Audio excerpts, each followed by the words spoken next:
ଚାରିରେ ତାକୁ party independent ଜିତେଇଲା, 9ରେ ଜିତେଇଲା, 14ରେ ଜିତେଇଲା, 19ରେ ତା ପୁଅକୁ ଦେଲା, 24ରେ ପୁଅକୁ ଦେଲା। ସେତେବେଳେ ସ୍ୱାମୀ ମାନେ ବାପା ପାଇଁ ଦେଖା ମୋ ବାପାକୁ ଏତେ କରିଥିଲେ, ମୁଁ ବାପା ପାଇଁ ବାହାରିଛି। କିନ୍ତୁ ବାପା ପାଇଁ ବାହାରିଥାନ୍ତୁ 19 ମସିହା ଟିକେଟ ନେଇନଥାନ୍ତୁ, ଇଣ୍ଡିପେଣ୍ଡେଣ୍ଟ ଜିତେଇଥାନ୍ତୁ, ତାହେଲେ ଜାଣିଥାନ୍ତୁ ବାପା ସ୍ୱାମୀ ମାନ ପାଇଁ ନେଲା ବେଳକୁ। ଏବେ ପାଣ୍ଡିଆନ ସେତେବେଳେ ଥିଲେ, ବବି ବିରୋଧ କଲେ, ପାଣ୍ଡିଆନକୁ ଟେକିଲେ କାଳେ ବାହୁ ମିଳିବ। ତ ପାଣ୍ଡିଆ ସବୁବେଳେ ନେତା ପାଖରେ ରହିବନି, ସେକେଣ୍ଡ କ୍ଷମତା ପାଖରେ କେମିତି ପଦଟାକୁ ଚାଟି ଚୁଟିକି କାମ କରିବ। କି ସେ ତ ଭାଷଣ ଦେବେ ତ ଗଳି ପଡିବ, ଏତେ ବଢିଆ ଭାଷଣ ଦେବେ ଆଉ ଚଟୁକିରେ ବୁଲି ପଡିବେ। ଏବେ ଭଲ ଦେବେ, ନେକ୍ସଟ ମୋମେଣ୍ଟରେ ପୁରା ତା ସ୍ୱାର୍ଥ, 24 ଘଣ୍ଟା ତାଙ୍କ ସ୍ୱାର୍ଥରେ ସେ ଖାଏ। ଆଜି ପ୍ରୁଫ ହେଲା, ଯଦି ସେ ଭୋଟ ଦେଇଥାନ୍ତେ ନବୀନ ପଟ୍ଟନାୟକକୁ, ବବିକି ଫେର କହିଥାନ୍ତେ, ତାହେଲେ ତା ଜଷ୍ଟିଫିକେସନ ଥିଲା, ଆକ୍ସେପ୍ଟ କରିଥିଲେ। ବୁଝିଲେ, ସାଙ୍ଗେ ସାଙ୍ଗେ କହିଲେ ସୁଜାତା କାର୍ତ୍ତିକନ୍, ତାପରେ କହିଲେ ବିରୋଧ। ସନ୍ତୁଷ୍ଟ ବେলা ସନ୍ତୁଷ୍ଟ ତୋର କଣ ଖାଇଲା? ନବୀନ ପଟ୍ଟନାୟକ ଦଳ ସିଏ ତୋର କଣ କଲା? ସନ୍ତୁଷ୍ଟ ଡାକନ୍ତୁ, ତାକୁ ଡାକନ୍ତୁ, ତାକୁ ମାନି ପକେଇ ଜଣକୁ ପଇସା ଦେଇଛନ୍ତି, ତାକୁ ଖେଳୁନାହାନ୍ତି। କାଳେ ପଇସା ମାଗିବ ତାକୁ ମୁଁ କହିଲି ସେ କୁହନ୍ତୁ, ତାପରେ ମୁଁ ଗୋଟେ ଭାବିଲି ସେ କୁହନ୍ତୁ, ତାପରେ ଗୋଟେ ଭାବିଲି ଏମାନେ କେହି କହିପାରିବେନି, କାରଣ ସତୁଟା ଆମର ଭଦ୍ର ଲୋକ, ଆମେ ପୁରା ଭଦ୍ର ପାର୍ଟି ପାଇଁ।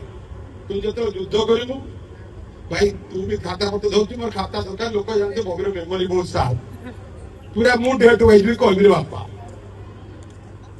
ବୁଝିଲ ବାପା। ତମେ ଦେଖିଛ ନା କିଛି ଭଲ ସାଧୁ ସାର୍ ଆଉ କିଛି ଭଣ୍ଡ ସାଧୁ ସାର୍?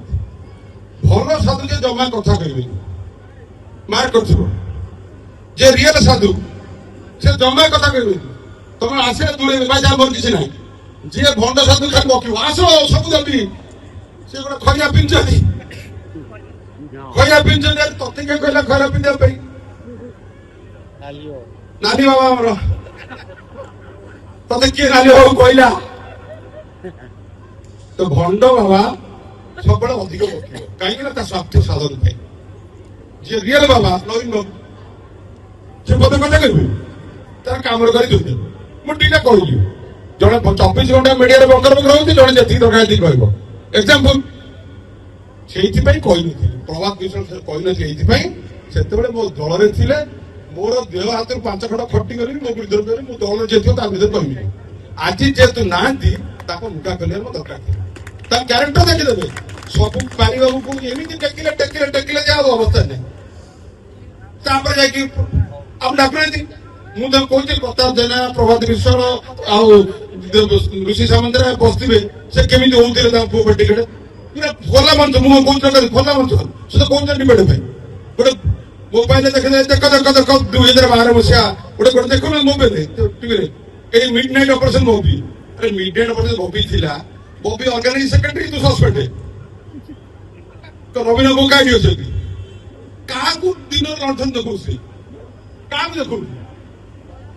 ନବୀନ ବାବୁ ମହାନ,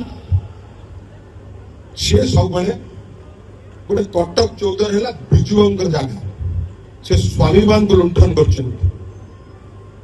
କଟକ 14 ହଉଛି ସମସ୍ତେ ଜାଣିଛନ୍ତି, ବିଜୁ ବାବୁ ତିଆରି କରିଛନ୍ତି, ତାକୁ ରିପ୍ରେଜେଣ୍ଟ କରିଛନ୍ତି। ବିଜୁ ଆପଣ ଦିନେ ଦେଖିକି ଏତେ ବକର ଗୋଟେ କ୍ୱେଶ୍ଚନ ପଚାରୁ, ମୁଁ ଜାଣିନି ଟ୍ୱିଟ୍ ମାରିଥିବେ କି କହିଥିବେ କି ତାଙ୍କ ବାପ ପୁଅ ଟିଭି ଖୋଲିଲେ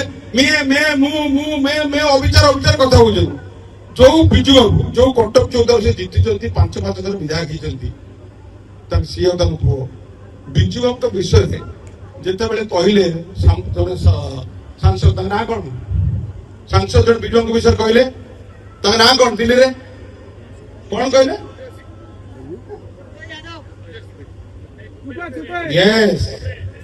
ନିଶିକାନ୍ତ ଦୁବେ କହିଲେ, ବୈଜୟନ୍ତୀ ପଣ୍ଡା କହିଲେ, ତାଙ୍କର କାରଣ କଟକ 14 ତାଙ୍କର ଫ୍ୟାକ୍ଟ୍ରି ଅଛି।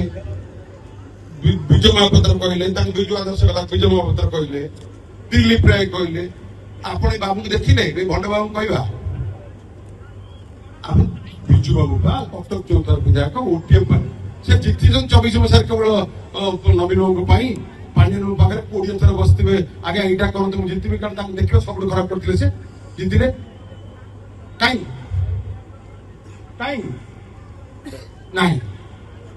ଯେହେତୁ ବିଜୁବାବୁଙ୍କର ଯେ ଆମର ସବୁଠୁ ତାଙ୍କ ବିଷୟ ପଚାର ଆଉ ବାକି ସବୁ ବିଷୟ କହିବି ମୁଁ ସଚଣ୍ଡ ମୁଁ ଖଦିରି ଗଛ ମୂଳରେ କ୍ଷୀର ପାଣି ପିଇକି କିନ୍ତୁ ବିଜୁ ବିଷୟରେ ପଚାର ଦେଖିଛ ଟ୍ୱିଟ୍ କରିଛନ୍ତି ଗୋଟେ ବାର୍ତ୍ତା ଦେଇଛନ୍ତି ମୁଁ ଟ୍ୱିଟ୍ କରିଛି ସମସ୍ତେ କରିଛନ୍ତି ଯିଏ ଓଡିଆ ସ୍ୱାଭିମାନୀ ବିଜୁବାବୁଙ୍କର ଯାହା ଯିଏ ସେ ଲେଖିବ କହିବ କିନ୍ତୁ ପ୍ରଭାତ ବିଶ୍ୱାଳ କହିପାରିଲେନି ଭଣ୍ଡ ବାବା ସ୍ୱାର୍ଥ ବାବା କେବଳ ସ୍ୱାଭିମାନ ନୁହେଁ ସ୍ୱାର୍ଥପର ତାଙ୍କର କ୍ଷମତା ଭାଇ ଏନି ମିନ୍ସ ଦରକାର କ୍ଷମତା ପାଗଳ ଲୋକ ତ କ୍ଷମତା ପାଗଳ ପାଇଁ ସବୁ ମିଛ କରିବେ ବିଜେପି ଯେମିତି କ୍ଷମତା ପାଇଁ ଯାହା କହିଦେବେ ତାପରେ କହିବା ଜୁମଲା ପ୍ରଭାତ ବିଶ୍ୱାଳ ସେ ତାଙ୍କୁ ଠିକ ପାର୍ଟି ଯାଉଛନ୍ତି ସେ ଯୋଉ ଯାଇଛନ୍ତି ଯାହାକୁ ଭୋଟ ଦେଇଛନ୍ତି ସେ ଠିକ କରୁଛନ୍ତି ସେଇଥିପାଇଁ ବହୁତ ବହୁତ ଧନ୍ୟବାଦ ଥ୍ୟାଙ୍କ ୟୁ ଚାଲ